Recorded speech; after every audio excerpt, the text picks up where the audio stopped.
ঘুম থেকে উঠে একটা জিনিস দেখেছি গাইস, আজকে দেখছি গাছের উপরে সাপ চেপে বসে আছে। মা আমাকে তাই থেকে ডাকছে যে তুই আয় দেখবে, তোমাদেরকে আমি দেখাচ্ছি। আমি বেশি গাছে যাবো না, দূর থেকে দেখাবো, কারণ গাছে চাপতে পেরে যে গায়ে ঝাঁপিয়ে দিতে পারবে না তার কি গ্যারেন্টি আছে?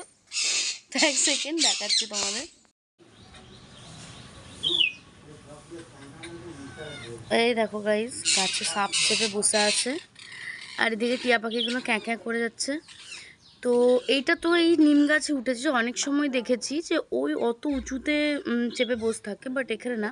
আমাদের বাড়ির পিছন দিকে একটা কাঁঠাল গাছ আছে, ওইখানে একবার দেখেছিলাম যে পাখির বাসায় উঠেছিল, আর ওটার নিচ দিয়ে আমি পেরিয়ে এসেছি। তারপর আমি জানতে পারি যে উপরে একটা মোটা বড় সাপ রয়েছে। তো এগুলো বেসিক্যালি উপরে গাছের উপরে চাপে, এই পাখির বাসাতে ডিম থাকে, ডিমের জন্য।